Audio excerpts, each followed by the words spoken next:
Avez-vous remarqué que les aéroports français sont plus calmes? Que les files d'attente sont plus courtes, que les annonces sont plus espacées, et que les avions décollent avec beaucoup plus de sièges vides qu'avant? C'est vrai. Paris-Charles de Gaulle, Orly, Nice, Lyon, les grands aéroports du pays sont confrontés à quelque chose que peu de gens commentent sérieusement, un vidage progressif et inquiétant. Dans cette vidéo, nous vous montrerons quels sont les 9 aéroports français qui perdent rapidement du trafic, ce qui se cache derrière cette fuite silencieuse des touristes, et surtout, pourquoi cela représente une alerte rouge pour l'économie française. Et non, ce n'est pas seulement l'inflation ou un été pluvieux. Il y a quelque chose de bien plus profond qui se joue, une perception internationale, des expériences négatives, de la peur, de la frustration. Si vous aimez voyager, vivez du tourisme ou souhaitez simplement comprendre l'évolution de l'image de la France à l'étranger, restez jusqu'au bout. Car ce que vous allez voir n'est peut-être qu'un début. Aéroport Paris-Charles de Gaulle. Vous connaissez l'aéroport Charles de Gaulle, n'est-ce pas? Cet aéroport gigantesque, avec ses couloirs interminables, ses voies en langues diverses et ses avions du monde entier qui arrivent et partent. Eh bien, en 2025, quiconque y passera ressentira quelque chose de différent. Un étrange silence. Un vide qui n'a rien à voir avec le plus grand aéroport de France. Le Terminal 1, autrefois synonyme de longues files d'attente et d'un trafic constant, présente désormais des sections fermées, des boutiques vides et des employés qui cherchent à paraître occupés. Certains tapis à bagages restent inoccupés pendant des heures. Et alors qu'autrefois il fallait se battre pour trouver une place dans les cafés et les restaurants, on trouve aujourd'hui des tables vides et des employés blasés. Mais pourquoi cela se produit-il? La réponse réside dans les décisions récentes de la France. Les nouveaux frais de visa de 250 $ ont effrayé les touristes américains et canadiens. Les retards à l'immigration et le sentiment d'insécurité à Paris n'arrangent rien. De plus, ce qui aurait dû être un formidable centre d'accueil pour la France est devenu une source de plaintes. De nombreux touristes font état d'expériences stressantes à leur arrivée. Des files d'attente confuses, des agents impatients, un manque de signalisation dans des langues accessibles et cette impression initiale que la France ne veut pas être visitée. Cela pèse lourd. Car personne ne veut commencer un voyage frustré. Et surtout, les compagnies aériennes réduisent leurs vols. En 2023, CDG a accueilli plus de 72 millions de passagers par an. D'ici 2025, les projections tablent sur une baisse de plus de 30%. C'est énorme. C'est historique. Le Charles de Gaulle se vide non pas par manque de capacité, mais par manque d'envie du monde d'entrer par la porte principale de la France. Et si la porte d'entrée effraie ou déçoit, le reste de la maison risque de rester vide également. Aéroport de Paris-Orly. Orly a toujours été le petit frère de Charles de Gaulle. Plus compact, plus pratique et, pour cette raison même, le favori de nombreux Français et touristes aguerris. C'était l'aéroport des vols rapides, pour les week-ends à Lisbonne, Marrakech et Rome. Mais d'ici 2025, même Orly se vide. Et cela devrait sonner l'alarme. Quiconque arrive à Orly aujourd'hui ressent un calme étrange pour un terminal international. Les salles d'embarquement, autrefois animées par des conversations en plusieurs langues, sont désormais vides et les couloirs silencieux. Le nombre de vols a diminué. Les compagnies low cost ont réduit leur fréquence. Et de nombreuses destinations populaires ont tout simplement disparu des écrans. Et savez-vous ce qui est le plus inquiétant? La baisse du nombre de passagers n'est pas une coïncidence. Elle a une raison, un contexte. Orly a beaucoup souffert des annulations en chaîne causées par les grèves du secteur aérien français au premier semestre 2025. Pendant des mois, les fermetures d'aéroports ont été fréquentes, les vols suspendus et l'incertitude totale pour ceux qui prévoyaient un voyage. Résultat, beaucoup ont abandonné. Ou pire, ils ont commencé à éviter la France comme destination, simplement pour éviter de se retrouver bloqués à Orly sans autre alternative. De plus, l'accumulation d'incidents mineurs, tels que des vols, des agressions envers des taxis clandestins et l'absence de surveillance policière dans les environs ont contribué à la mauvaise réputation de la ville. Et une mauvaise réputation, dans le tourisme, est un poison. Autre point critique, le tourisme de courte durée, les escapades à la journée qui faisaient l'âme d'Orly, se sont effondrés. Les Européens, qui profitaient autrefois de leurs vacances pour s'évader à Paris, y réfléchissent désormais à 2 fois. La France a perdu de son attrait face à des destinations plus organisées, plus sûres et même plus conviviales. Orly n'est pas en faillite, mais il perd de sa pertinence. Et alors que l'aéroport qui reliait autrefois la France aux touristes se vide, le message est clair, le charme français n'est plus aussi convaincant qu'autrefois. Aéroport de Nice-Côte d'Azur. Nice a toujours été une carte postale de la France. Soleil, mer turquoise, yacht, hôtel de luxe, et un aéroport longtemps synonyme de glamour et d'effervescence permanente. L'aéroport Nice-Côte d'Azur était la porte d'entrée de la Côte d'Azur, l'une des destinations les plus prisées d'Europe. Mais en 2025, même cet aéroport montrait des signes de fatigue. Ce qui était autrefois une vitrine internationale est devenu un sujet d'inquiétude. Le flux de touristes étrangers a chuté de façon spectaculaire, notamment en provenance des Britanniques, des Allemands et des Scandinaves, des groupes qui remplissaient traditionnellement les hôtels de Cannes, d'Antibes et de Monaco. Et il ne s'agit pas d'une légère baisse. De janvier à juin, Nice a enregistré une baisse de près de 28% des arrivées internationales par rapport à la même période en 2023. Mais pourquoi ? Cela est dû en grande partie à l'image ternie de la région. La Riviera, autrefois synonyme d'élégance, est devenue une destination surfaite, surpeuplée et même dangereuse. Des vols en série ont été signalés, notamment dans les gares et les zones touristiques. Et les prix, autrefois élevés, frisent désormais l'absurde. Les restaurants qui facturaient autrefois une salade à 12 € en facturent désormais 24. De quoi faire fuir même les plus gourmands. De plus, les jeunes touristes, qui affluaient autrefois vers les vols low cost pour Nice, ont migré vers des destinations moins chères, comme la côte croate, le sud de l'Espagne ou encore le Monténégro, qui offrent la même mer, le même soleil, mais avec moins de soucis. Et les grands événements, comme le Festival de Cannes ou le Grand Prix de Monaco, qui étaient autrefois le moteur de l'aéroport, auront moins de rayonnement, moins d'invités et moins de couverture médiatique en 2025. Tout cela a des conséquences néfastes. L'aéroport reste beau, moderne et fonctionnel. Mais en réalité, il fonctionne bien en dessous de sa capacité. Et la question demeure, le tourisme de luxe français est-il en déclin ? Ou les touristes internationaux sont-ils simplement las de payer cher pour une expérience qui ne les enchante plus autant qu'autrefois ? Aéroport de Lyon-Saint-Exupéry. Lyon a toujours été considéré comme la porte d'entrée discrète de la France. Moins célèbre que Paris, ni aussi branchée que Nice, elle possède néanmoins une force tranquille. Sa cuisine primée, son architecture charmante et sa situation géographique stratégique, en plein centre du pays, en étaient le reflet, moderne, organisé et bien desservi par le réseau ferroviaire, jusqu'en 2025. Aujourd'hui, l'aéroport est aussi vide qu'avant. Les salles d'embarquement sont silencieuses pendant les périodes autrefois chargées. De nombreuses compagnies aériennes internationales ont réduit leurs lignes ou opté pour des appareils plus petits.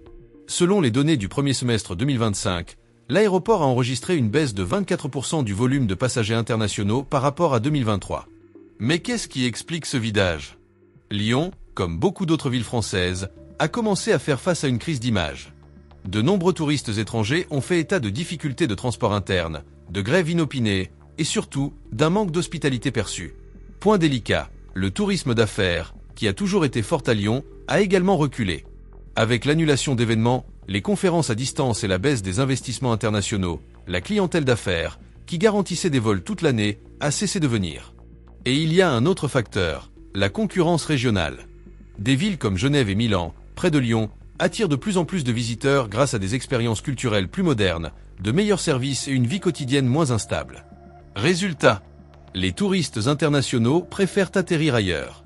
Lyon-Saint-Exupéry reste un aéroport performant. Mais il fonctionne avec une saturation excessive. Couloirs vides, boutiques fermées et licenciements croissants d'intérimaires. Un portrait inquiétant de ce qui se passe lorsque la réputation d'une destination commence à s'affaiblir, même sans scandale majeur ni gros titres alarmants. Aéroport de Marseille-Provence. S'il est un lieu qui a toujours respiré la Méditerranée, c'est Marseille. Soleil, mer, culture vibrante, un mélange unique de peuple et d'histoire. Jusqu'à récemment, l'aéroport Marseille-Provence était le symbole de cette effervescence. Il accueillait chaque année des millions de touristes venus d'Afrique du Nord, d'Europe et du Moyen-Orient, tous désireux de profiter de la chaleur du sud de la France. Mais en 2025, cette chaleur semble avoir diminué. Ce qui frappe le plus aujourd'hui, c'est le silence. Portes fermées, files d'attente inexistantes et panneaux affichant moins de vols que d'habitude. La baisse des correspondances internationales a été de 28% par rapport à la même période en 2023. Un choc qui n'est pas tombé du ciel. Marseille est actuellement confrontée à un grave dilemme. La ville, qui a toujours été animée d'une énergie intense, est perçue par de nombreux visiteurs comme chaotique. On constate une augmentation significative des plaintes des touristes concernant l'insécurité, les vols dans les zones touristiques et surtout le sentiment d'abandon urbain. Rues sales, transports en commun défaillants et signalements d'affrontements dans les quartiers proches du centre-ville sont devenus des sujets récurrents sur les forums de voyage. Cela a eu un impact direct sur l'aéroport. La première impression ou la dernière de tout voyage commence là. De nombreux visiteurs ont opté pour des aéroports plus petits ou des correspondances alternatives pour éviter Marseille. Même les compagnies aériennes repensent leurs itinéraires. Certaines ont réduit leurs vols directs en provenance de pays comme l'Allemagne, la Suède et le Canada, invoquant une baisse de la demande et une insatisfaction croissante des passagers. Le tourisme de croisière, autrefois florissant dans la région, a également perdu de son élan. Moins de navires accostent, moins de passagers débarquent et moins de trafic à l'aéroport. Marseille-Provence est une ville moderne et bien structurée, mais son environnement éloigne ceux qui y tenaient autrefois. Et si la reprise n'est pas rapide grâce à des investissements, des mesures de sécurité et un nouveau discours, Marseille pourrait perdre encore davantage du peu de prestige touristique qu'elle conserve encore. Aéroport de Toulouse-Blagnac.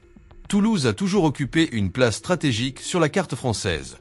Non seulement en raison de sa beauté, avec son charme rose et ses ponts sur la Garonne, mais aussi parce qu'elle est un pôle technologique et universitaire de premier plan. L'aéroport de Toulouse-Blagnac s'est inscrit dans cette dynamique, moderne, dynamique, avec des liaisons directes vers plusieurs destinations européennes et même l'Afrique du Nord. Mais en 2025, la réalité est différente.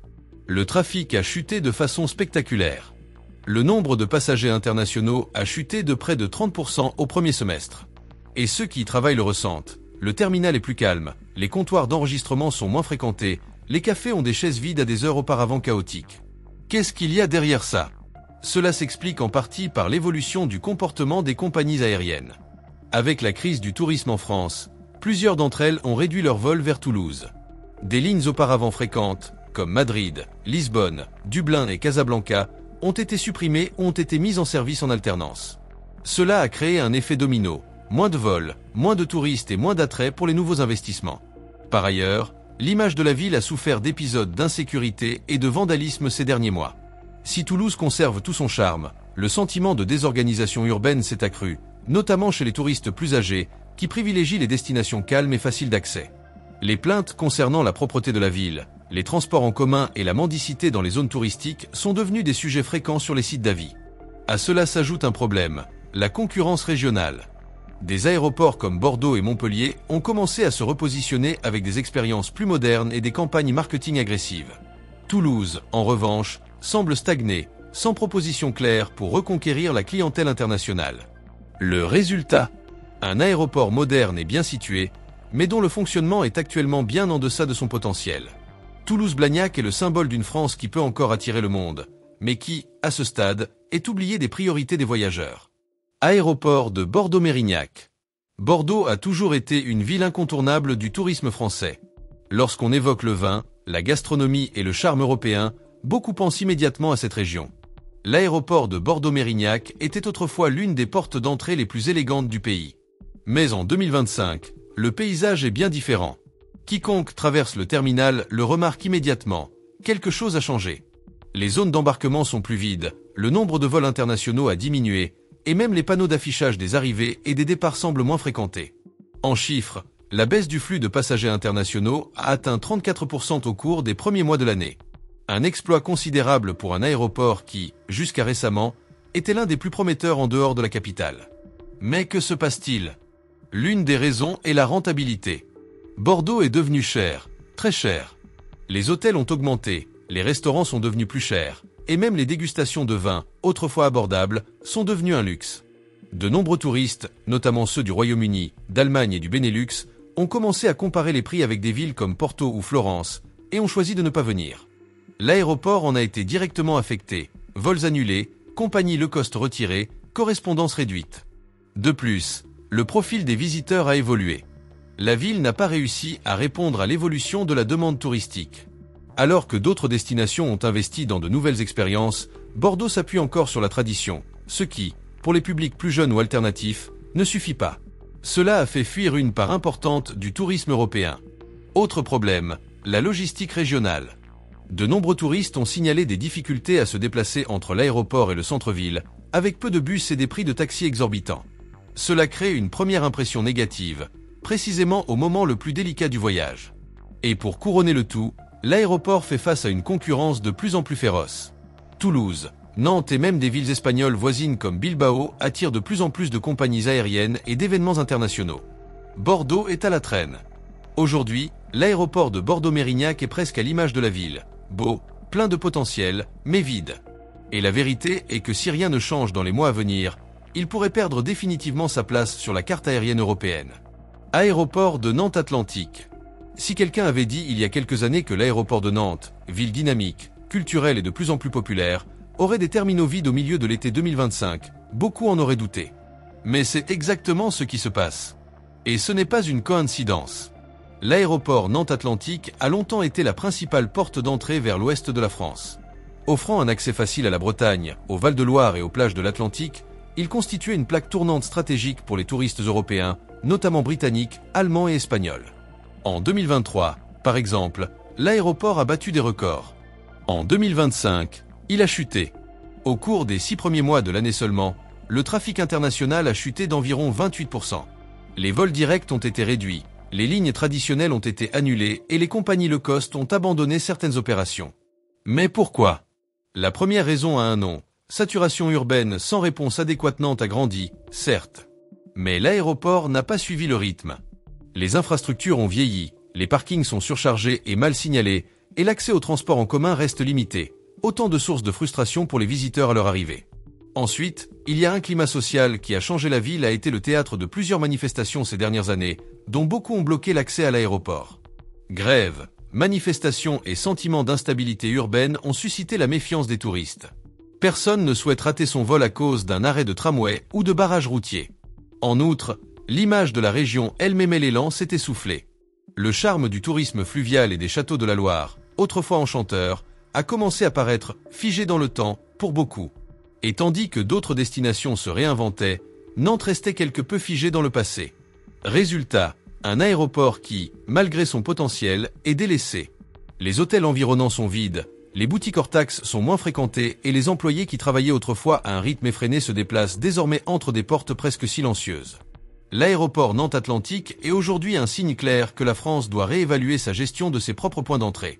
Car lorsqu'un aéroport se vide, c'est toute l'économie de la région qui s'essouffle. Aéroport de Strasbourg-Ensheim. Strasbourg, l'une des villes les plus belles et stratégiques d'Europe, a toujours joué un rôle symbolique. Elle abrite le Parlement européen, est limitrophe de l'Allemagne et le cœur de l'Alsace, une région à la culture riche et aux paysages enchanteurs. Mais en 2025, même l'aéroport de Strasbourg-Ensheim connaît un silence inquiétant. Ce n'est pas exagéré. Le trafic international a chuté de plus de 35% par rapport à 2023. Pour un aéroport qui a toujours été modeste mais fonctionnel, cette baisse est un véritable coup dur. Les vols directs vers Bruxelles, Londres et Francfort ont été drastiquement réduits. Les compagnies low cost ont abandonné certaines lignes. Et le terminal, autrefois rempli de diplomates, de touristes et de voyageurs d'affaires, ressemble désormais à une salle d'attente sans personne. La raison derrière cela est multiple. Premièrement, il y a une forte baisse du tourisme institutionnel. Congrès, les événements européens et les visites diplomatiques ont été réduits. L'Union européenne a réduit ses budgets de voyage, et nombre de ses réunions sont passées au numérique. Résultat, moins d'étrangers. Alors vient l'impact du voisinage allemand. De nombreux voyageurs qui passaient auparavant par Strasbourg préfèrent désormais prendre l'avion pour Francfort ou Stuttgart, qui offrent davantage d'options, de meilleurs prix et des correspondances plus fiables. De ce fait, l'aéroport français a perdu de son importance, même s'il est techniquement plus proche de nombreuses destinations touristiques d'Alsace. Nous ne pouvons pas non plus oublier le climat émotionnel de la région. Strasbourg a connu des manifestations en 2024 et début 2025, notamment à des dates sensibles comme Noël, qui a toujours été un moment fort du tourisme local. Cela a créé une image d'instabilité. Et aucun touriste ne souhaite associer une destination enchanteresse à des tensions et à des risques. Les commerces autour de l'aéroport subissent la pression. Les restaurants proposant des menus bilingues ferment. Les hôtels spécialisés dans les voyages d'affaires fonctionnent à perte. Et les chauffeurs de taxi, autrefois habitués à un flux constant de passagers internationaux, passent des heures sans effectuer une seule course. L'aéroport de Strasbourg-Ensheim en 2025 symbolise quelque chose de plus grand. Le décalage entre ce que la France considère comme attractif et ce que recherchent réellement les touristes internationaux. Aujourd'hui, il ne suffit pas d'avoir de l'histoire, du charme et un emplacement privilégié. Il faut offrir accessibilité, sécurité et hospitalité, et Strasbourg, aussi belle soit-elle, semble oublier ses qualités. Ce que nous avons constaté jusqu'à présent ne se limite pas à une série d'aéroports avec moins de trafic. C'est un signe clair, peut-être le plus visible, que la France perd du terrain dans l'imaginaire des voyageurs internationaux. Les aéroports vides ne sont pas seulement des terminaux silencieux. Ils sont le reflet de la fermeture d'hôtels, de restaurants ayant des tables vides, d'emplois qui disparaissent et de régions entières laissées pour compte. Et le plus inquiétant, c'est que ce n'est pas un hasard. L'image de la France, destination accueillante, sûr et inoubliable, c'est Rhodes. Que ce soit à cause de problèmes de sécurité, d'expériences négatives, de grève ou d'un manque d'infrastructures, le fait est, le touriste s'en va. En silence. Mais en masse. Si vous aimez la France, ou si vous avez déjà remarqué ce changement dans l'air, partagez cette vidéo avec quelqu'un qui se soucie aussi de l'avenir de notre pays. Et bien sûr, abonnez-vous à la chaîne pour suivre des analyses plus réelles, directes et sans filtre de ce qui se passe derrière le tourisme, l'économie et l'image de la France dans le monde. Parce que comprendre ce qui change est la première étape pour éviter que l'effondrement ne devienne une routine.